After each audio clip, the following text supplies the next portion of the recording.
घड़ी में बज चुके हैं रात के 9 और हम फिर से मौजूद हैं आपके पसंदीदा show the ATI news show को लेकर। मैं हूं राणा सिंह और ये है जर्नलिस्ट दिव्यांशु सिंह और आज हम बात करने वाले हैं भारत के सबसे ट्रेंडिंग टॉपिक मोदी रोजगार 2 पे। बिल्कुल, मोदी रोजगार 2 जो ट्रेंड कर रहा है, सबसे ज़्यादा ट्वीट्स होने वाले, इस पे लगभग 19 से 20 लाख ट्वीट्स हुए हैं। और एसएससी सीजीएल को लेकर जो आज हम चर्चा करने वाले हैं, जिस मुद्दे पर सबसे बड़ा मुद्दा है, एसएससी सीजीएल बहुत बड़ा मुद्दा है और आज के समय का सरकार को शायद एक हिसाब से वो कहीं ना कहीं विचलित करने वाला मुद्दा बन चुका है, क्योंकि आज के दिन ही वो लगभग 11 बजे से ही ये ट्रेंड करना स्टार्ट हो चुका है। एसएससी सीजीएल का ये मुद्दा लगभग 32 लाख जो है वो कल हुए थे इस पे ट्वीट्स। उसके बाद से ही कल आपको बता दें कि मोटेरा स्टेडियम का नाम भी बदला गया था। उसके बाद से लगातार सरकार के ऊपर रोजगार देने के लिए जो कवायद शुरू हो चुकी है, उसको विपक्ष का भी साथ मिल चुका है। राहुल गांधी ने भी इसको ट्विटर हैंडल से अपने ट्वीट किया। अखिलेश यादव ने भी कहीं ना कहीं इसको लेकर फेसबुक और तमाम पेजों पर आलोचना की है सरकार की। रोजगार बड़ा मुद्दा रहा है भारत के लिए। जहां जनसंख्या की बात करें तो भारत की जनसंख्या जिस तरीके से तेजी से ग्रो कर रही है, वहीं रोजगार की अगर बात करें तो रोजगार का स्तर एक कछुआ और खरगोश के बराबर ही, उस रेस के ही बराबर रख सकते हैं जनसंख्या की अपेक्षा। तो यहाँ जीत कछुए की होगी या नहीं, ये तो सरकारों पर डिपेंड करता है। रोजगार यहाँ की सरकार लोगों को लेकर, रोजगार को लेकर कितना सक्रिय है। मोदी रोजगार 2 ये भारत के लिए एक समझ लीजिए ऐसा टॉपिक है जो विदेशों में समझ लीजिए इसको देखने वाले, सोचने वाले यही कहेंगे कि रोजगार को लेकर भारत में इस तरीके की लड़ाइयां शुरू हो चुकी हैं। जी बिल्कुल। आपको मुद्दा अगर बता दें तो 2019 के नवंबर माह में सीजीएल की परीक्षा आयोजित की गई थी, जिसमें मात्र 3 से 4 दिन में टीयर 2 और टीयर 3 की परीक्षा दोनों को आयोजित करा दी गई थी। हालांकि ये नियम बिल्कुल नियम से ही अपने विरुद्ध था, क्योंकि इसके पहले जिस हिसाब से 2018 में जो प्रक्रिया थी उसमें ये होता था कि टीयर 2 की परीक्षा होती थी, वो कॉपी पहले चेक की जाती थी। कॉपी चेक होने के बाद जब रिजल्ट उसका आ जाता था, उसके बाद टीयर 3 की परीक्षा कराई जाती थी। लेकिन आपने बिना कॉपी चेक करवाए 2 से 3 दिनों में आपने गैप दिया और उसके बाद तुरंत इमीडिएट टीयर 3 की परीक्षा करवा दी। आपने एक नया नियम लगा दिया कि जिनकी कॉपी टीयर 2 की जो कॉपी होगी वो अगर क्वालिफाई वो करते हैं तो टीयर 3 की ही कॉपी चेक की जाएगी। लेकिन आपने तो परीक्षा पहले ले ली है। बिल्कुल। फिर उसके बाद से आपने छात्रों को थोड़ा भी गैप नहीं दिया। अब क्या नया विवाद खड़ा हो गया है कि 19 फरवरी को सीजीएल की मार्क्स नहीं जारी किए जाते हैं, बल्कि उनकी कट ऑफ लिस्ट आ जाती है। बिल्कुल। आपने सूची में केवल नाम दे दिया है, आपने कहीं भी उसका जिक्र नहीं किया कि मार्क्स को अपलोड किया जा रहा है कि नहीं किया जा रहा है। उसको लेकर छात्रों में भारी आक्रोश है और ये होना लाजमी है, क्योंकि छात्रों को उनको ये देखना था कि हमारे मार्क्स में कहीं छेड़छाड़ तो नहीं किया गया है। क्योंकि टीयर 2 की परीक्षा और टीयर 3 दोनों में हम आपको बार बार बता रहे 3 से 4 दिन का गैप था।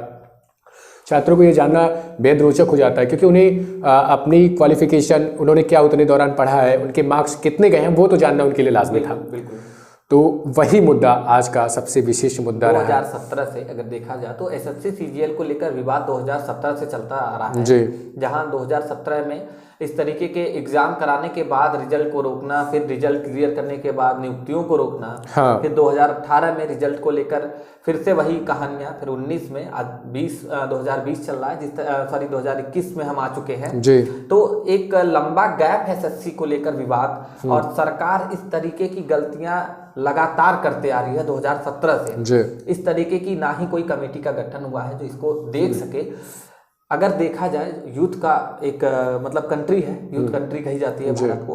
इस तरीके से अगर छात्रों के भविष्य के साथ ही खिलवाड़ किया जा रहा तो कहीं ना कहीं 2022 में इसका खामियाजा इनको भुगतना पड़ेगा यूपी में, क्योंकि 2022 में चुनाव भी है और ऐसे में राज्य सरकार हिल भी सकती है और डगमगा भी सकती है आराम से, क्योंकि ये युवा देश है। और बात की जाए उत्तर प्रदेश की तो वो भी युवा प्रदेश के तौर पर देखा जाता है।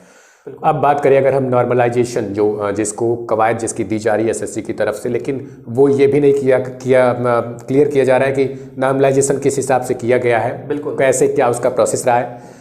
एसएससी खुद ही अपने सवालों के जवाबों में ही बचती जा रही है, क्योंकि जो छात्रों की मांग है कि पहले उनका रिजल्ट डिक्लेयर किया जाए, रिजल्ट दिखा के आप अगर उनकी सूची तैयार करते हो, उनको उस हिसाब से उनको रोजगार देते हैं तो वो अलग चीज़ है, लेकिन आप रिजल्ट क्यों नहीं जारी कर रहे हैं, ये चीज़ सबसे बड़ा मुद्दा हो जाता है। क्योंकि नॉर्मलाइजेशन आपने किस हिसाब से किया है वो छात्रों को कम से कम पता चल सके। सबको अधिकार होता है इन सब चीजों को जानने का कि हमने क्या चीज अचीव किया है, हमारा क्या रिस्पॉन्स रहा है। मार्क्स को जानना सबके लिए बेहद जरूरी होता है। इसलिए मोदी रोजगार 2 ट्रेंडिंग के साथ साथ #CGL 19 मार्क्स भी चल रहा है। ये एक तरीके से 2019 को 19 का मार्क्स को ही लेकर है एसएससी सीजीएल को। तो अगर कमेटी बैठाकर इन सब चीजों का एक निस्तारण किया जाता समय पे, आपने जैसा कि जिक्र भी किया कि टीयर 2 के बाद डायरेक्ट टीयर 3 जो इससे पहले कभी नहीं कराया गया था, एक गैप रखा गया था। हाँ। किसी भी चीज का नियम बनाना और बिगाड़ना सरकार के हाथ में तो बिल्कुल होता है, लेकिन उसे छेड़ने से पहले भी कुछ चीजों का पूर्वानुमान कर लेना चाहिए। हाँ। आपने टीयर 2 के बाद सीधा 3 से 4 दिन के गैप में टीयर 3 का एग्जाम करा दिया, जो कि पहले से चलता ये आया था कि टीयर 2 को क्वालिफाई करने वाले स्टूडेंट्स ही टीयर 3 के एग्जाम में बैठ सकते हैं। और जिस हिसाब से उसको सपोर्ट करते हुए राहुल गांधी ने, कांग्रेस के राहुल गांधी ने लिखा कि सुनो जन की मन की बात, #मोदी रोजगार दो। उसके बाद से गुजरात के जिग्नेश मेवाड़ी का एक ट्वीट आता है कि मैंने पहले ही लिख दिया था #मोदी रोजगार दो को ट्रेंड करता, आज मैं तो देख रहा हूँ, लेकिन मैंने इसके पहले ही 13 जुलाई 2018 को वो लेक्चर मेरा याद आ रहा है, मैंने जिसमें लिखा था कि मोदी नॉमिक्स फेल होने वाला है, वो कहीं ना कहीं अब धरातल पर दिख रहा है। ये जिग्नेश मेवाड़ी का था। ऐसे में जो छात्रों की मांग है वो ये है कि आप पहले रिजल्ट को अपलोड करिए। अगर आपको जानकारी के लिए बता दें कि 18 नवंबर को जो 2019 में जो टीयर 2 की क्वालिफाई जो छात्र मोहित NBT को एक इंटरव्यू देते हैं, उसमें उन्होंने कहा था कि 18 नवंबर को घोषित कट ऑफ से 80 मार्क्स तक काट दिए गए हैं, जबकि 15 और 16 नवंबर को जिन लोगों ने एग्जाम दिया उनमें से कईयों के 30 से लेकर 80 मार्क्स तक बढ़ा दिए गए हैं। ये गौर करने वाली बात है। ये आरोप है सरकार की नीतियों पर। इस भारत के अच्छे, समझ लीजिए एक तरीके से SSC है, UPSC है, इन सब बड़ी परीक्षाओं में अगर इस तरीके की धांधली होती है तो सरकार की नीतियों पर सबसे बड़ा सवाल उठते जा रहा है। वही मोहित ने आगे अपने सवालों का जवाब देते हुए लिखा था कि टीयर 1 जो होता है वो 200 में से 159 मार्क्स थे। ये मोहित का पर्टिकुलर अपना मामला है। उन्होंने बताया कि मोहित का टीयर 1 में 200 में से 159 मार्क्स थे। टीयर 2 में 400 मार्क्स का होता है। मार्क्स होने के जिस हिसाब से उनको मोहित का कहना है कि 293 मार्क्स होने चाहिए, इसके बाद ही आपकी तीसरी सूची चेक की जाएगी। टीयर 1+2 के हिसाब से अगर देखा जाए तो उनका मार्क्स 452 है, जबकि OBC की कट ऑफ जो है वो 478 है। मगर 19 फरवरी को आए रिजल्ट में उन्हें टीयर 3 के लिए क्वालिफाई कर दिया गया है। ये बड़ा लाजमी है सवाल कि आपने 478 मार्क्स फिक्स किया है टीयर 1 और टीयर 2, मतलब टीयर 1 प्लस टीयर 2 को मिलाकर 478 मार्क्स अगर आपकी होगी तो आगे टीयर 3 के लिए आप क्वालिफाइड होंगे। लेकिन यहाँ मोहित ने जिस हिसाब से बताया, क्योंकि मोहित का ही ये मामला है, 452 नंबर पर ही उन्हें फाइनल कर दिया जाता है और वो आगे टीयर 3 में एग्जाम दे सकते हैं। तो कहीं ना कहीं छात्रों का लगातार आरोप इस प्रकार से सरकार और उनकी नीतियों, यानी कि शिक्षा नीति को देखा जाए, हाल ही में बदलाव भी किया गया था शिक्षा नीति को लेकर। अगर सरकार इतना सक्रिय है तो शिक्षा नीति के साथ, पूर्व शिक्षा नीति के साथ अगर खिलवाड़ की है और नए शिक्षा नीति को बढ़ावा दे रहे हैं तो छात्रों को कम से कम प्रॉब्लम नहीं होना चाहिए। क्योंकि छात्रों का इस तरीके से विरोध करना के, जैसा कि आपने एक छात्र का जिक्र भी किया है NBT के इंटरव्यू में, उन्होंने इस तरीके से बातें की हैं। तो 19 का मार्क्स यानी CGL 19 मार्क्स की जिक्र किया जाए, उस समय के मार्क्स को रोककर इस तरीके से परीक्षाओं के नियामक सूची को भी छेड़ा जा रहा है। बिल्कुल, क्योंकि अगर बात की जाए केंद्र सरकार की या फिर यूपी स्टेट गवर्नमेंट की या फिर वो महाराष्ट्र की सरकार हो, कहीं की भी, राजस्थान की भी सरकार हो, वादा तो आपने खूब कर दिए थे। चुनावी वादे में आपके 2 करोड़ से लेके कई करोड़ तक के वादे थे, लेकिन आप हर जगह फेल हो रहे हैं। ऐसे में आपको अपनी संस्थाओं को आगाह करना चाहिए, उन्हें समय से परीक्षा कराना, चाहे वो यूपी पुलिस की ही परीक्षा हो, चाहे और किसी की परीक्षा देखी जाए। अगर आपके इन नियामक प्रणालियों में कोई विरोध जताई जा रही है, वो छात्र हैं, युवा हैं, वही हमारे देश की आगामी पीढ़ी है। अगर आप उन्हीं को बर्बाद करने के बारे में सोच रहे हैं तो फिर ना ही आप अगली बार से चुनाव जीतने वाले हैं, नहीं आपको कोई वोट करने वाला है, क्योंकि आप कब तक खेलेंगे। बिल्कुल खेलेंगे। इस तरीके से #CGL 19 मार्क्स ट्रेंड हुआ है, 3.24 मिलियन के लगभग ट्वीट किए गए हैं और आगे भी होते जा रहे हैं। वहीं अगर दूसरे तरफ बात की जाए, आपने जिक्र किया था राहुल गांधी जी का ट्वीट था कि जन मन की बातें, तो हकीकत है एक प्रोग्राम जो जब से प्रधानमंत्री मोदी जी बने हैं तब से इन्होंने लगातार मन की बात को रखा है। लेकिन हाल ही में कुछ समय से आप देख रहे होंगे कि मन की बात पे डिसलाइक बहुत होते हुए नजर आ रहा है। बिल्कुल, एक रिकॉर्ड भी बन गया था, कई मिलियन उस पर डिसलाइक चले गए थे, जिसके बाद कमेंट्स भी रोक दिए गए, उसके कमेंट्स और उसको यूट्यूब पे हाइड कर दिया गया उस चीज को कि डिसलाइक और लाइक का बटन ही हाइड कर दिया गया था। आप लाइक और डिसलाइक कर सकते हैं बट आपको वो नंबर ऑफ मार्किंग नहीं दिखेगी। तो ये चीजें हैं कि प्रधानमंत्री के तौर पर आप मन की बात करते हैं, लेकिन कहीं ना कहीं आपको छात्रों की बात जरूर करनी चाहिए, क्योंकि एग्जाम से पहले आप अगर परीक्षा पर तैयारी पर बात कर सकते हैं, आपकी लिखी हुई बुक आ सकती है, से पहले अधिकतर जाते हैं छात्रों से आप मिले जाते हैं, लेकिन छात्रों से रोजगार पर भी बात करना आपका लाजमी हो जाता है, क्योंकि आप एक देश ही नहीं पूरे विश्व के एक मजबूत प्रधानमंत्री के तौर पर देखे जाते हैं।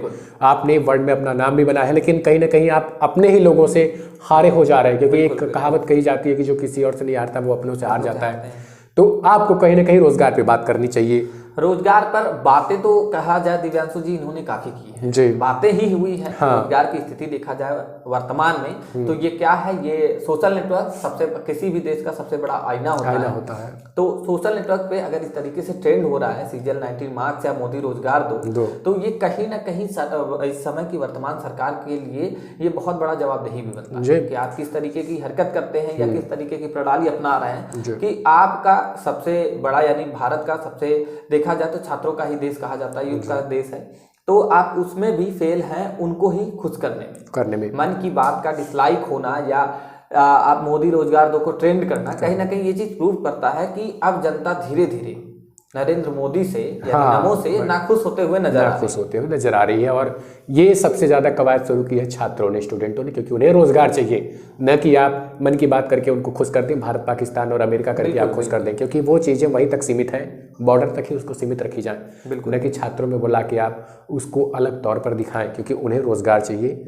रोजगार के संसाधन आप उपलब्ध करवाइए, कौशल विकास को आपने शुरू किया, लेकिन वो धरातल पर देखा जाए तो बिल्कुल शून्य है, उसका कोई नामो निशान नहीं है। लोगों में रोचकता नहीं है उसको जाने की, वो लोग उस वहाँ ज्वाइन नहीं करना चाहते हैं। हकीकत ये है दिव्यांशु कि अगर हमारा घर ही नहीं चलता तो हम पड़ोसियों का जिक्र क्यों करें। हमारा सबसे बड़ा मुद्दा होता है कि हमारी खुद की रोजी रोटी, अगर हम किसी लेवल पे नहीं है, हम एक एज की क्रॉस करने के बाद, एक उम्र को पार करने के बाद हमारा सबसे विशेष मतलब यही काम होता है कि हमें पहले एक कहीं ना कहीं स्टे करने का मौका मिले, हम कहीं रोजगार पा जाए। जब हमारे पास रोजगार नहीं है तो इस तरीके का समझ लीजिए कोई भी प्रधानमंत्री हो आने वाले भी उनसे भी यही सबसे बड़ा सबक होगा, या यही दोबारा जीतते हैं यानी तीसरी बार अगर प्रधानमंत्री बनते हैं तो देखना है कि जनता इन पर किस तरीके से पुनः भरोसा जगाती है, क्योंकि NDA सरकार ये दूसरी बार है और बड़े ताबड़तोड़ बहुमत के साथ आई है।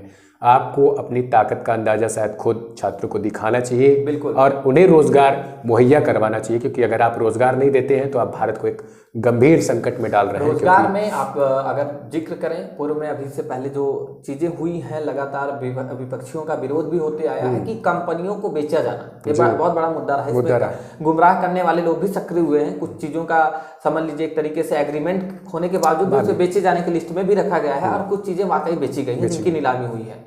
तो यहाँ कहीं रोजगार दिए जाने का अगर देखा जाए तो स्तर नहीं बढ़ता नजर आ रहा है, बल्कि खुद रोजगार पूर्व में करते हुए लोगों से भी छीना रोजगार जो पाए थे पूर्व में, उनका भी रोजगार नष्ट हो जा रहा है। ऐसे में सरकार को कहीं ना कहीं बहुत ज़्यादा ध्यान देने की ज़रूरत है कि जो यूथ है उनको रोज़गार दे और उन्हें नए नए संसाधन मुहैया कराए, न कि केवल भाषणबाजी से आपका काम चलेगा, आप चुनावी बोल ले लें। वहीं योगी की अगर बात करें तो वो भी आए थे, लेकिन उन्होंने स्कॉलरशिप को लेकर बड़े ही बैकफुट पे चले गए। योगी जहां एक तरफ प्रदेश की को बढ़ावा देने की बात करते हैं, रोजगार से लेकर क्राइम को घटाने को लेकर बात की जाए और रोजगार को बढ़ाने को, जनसंख्या से लेकर हर चीज, राम मंदिर बड़ा मुद्दा रहा है प्रदेश को देखा जाए तो, वहीं कहीं ना कहीं सेंट्रल का सबसे बड़ा मुद्दा रोजगार का ही रहा है। रोजगार में विफल होती सेंट्रल। अब देखना ये है कि आगे किस मुद्दे को लेकर ये चुनाव की तैयारी करते हैं। जी बिल्कुल। और अगर कहीं ना कहीं देखा जाए तो आप मंदिर, मस्जिद और जो तमाम तरीके के बड़े धार्मिक चीजों आप उन्माद भी कहीं ना कहीं उनमें लोगों को फंसा रहे हैं। वो चीजें आपको कहीं और रख के, बल्कि रोजगार पे अगर आप बात करते हैं तो शायद हम विकास के राह पर आगे बढ़ सकते हैं, क्योंकि आप नेता हैं और वो आपको जिताने वाले जनमत है। आपको उन पर ज़्यादा ध्यान देने की ज़रूरत है। ऐसी चीज़ों को आप बल्कि कुछ समय के लिए दरकिनार कर सकते हैं, लेकिन रोजगार देना आपका लाजमी हो जाता है। बिल्कुल। गुमराह की बात किया जाए, देखिए जनता अब इस तरीके से चालाक हो चुकी है कि आप उनको पूर्व की भांति, जैसे एक इनोसेंट फेस होता था, लोग भी होते थे, शिक्षा का स्तर भी कम था, तो वहाँ पे गुमराह करना बहुत आसान हो जाता था, पक्ष विपक्ष दोनों के लिए। वहीं देखिए भारत क्या पूरा विश्व कोविड के जिस सिचुएशन से उभर के बाहर आया है, हाल ही में आपने भी देखा होगा कि जब कोविड के दौरान एक खबर चली थी, सभी न्यूज चैनल्स के, बड़े चैनल्स के भी हेडलाइन रहे थे जमाती को लेकर, ठीक है, जमाती से ठीक पहले 5 लाख लोगों का बेघर होने की भी खबर चली थी दिल्ली में। आपको याद होगा, मैं भी उस समय टीवी ही देख रहा था, तो उस समय बात हो रही थी कि 5 लाख के लगभग मजदूर जो है पलायन कर रहे हैं, घर को जा रहे हैं, और वो लोग दिल्ली के एक प्रॉपर जगह पे मतलब इकट्ठा हुए थे। वो खबर रात तक याद है, और वो खबर मतलब नींद को भी उड़ाती थी। वाकई 5 लाख फैमिली अगर इस तरीके से रोड पे है, तो हम तो घर में दुबके थे कोविड को लेकर, वो कहाँ जाएंगे, क्योंकि कोविड से ज्यादा उनके लिए भूखमरी का स्तर ही बढ़ना था वहाँ पे। लेकिन उसके ठीक बाद गुमराह करने के तरीके से जमाती का मैटर मतलब एक तरीके से उसको उभार दिया गया, क्योंकि आप उन मुद्दों को छिपाने के लिए कोई नया मुद्दा क्रिएट कर देते हैं। ये बीजेपी पर पहले से ही आरोप लगाया जा रहा है, लेकिन आगे अब इन मुद्दों को भटकाने के लिए और एसएससी सीजीएल का जो बड़ा मुद्दा चल रहा है, इस पर बहुत ज़्यादा ध्यान देने की जरूरत है सरकार को, क्योंकि अगर वो अपने स्टूडेंट्स को ही इस पे गुमराह करेगी तो सरकार को इसके लिए सरकार को खुद ही अपना भुगतना पड़ेगा। खैर, हम अलग अलग मुद्दों को लेकर आपसे मिलते रहेंगे और मिलते हैं फिर अगले एपिसोड में किसी नए मुद्दे पर। और उम्मीद करते हैं आपको इस तरीके के वीडियो पसंद आते होंगे। हमारे पेज को लाइक, फॉलो, शेयर करना ना भूलिएगा, और ऐसे तमाम वीडियो सबको देखने के लिए जुड़े रहिए। The ATR।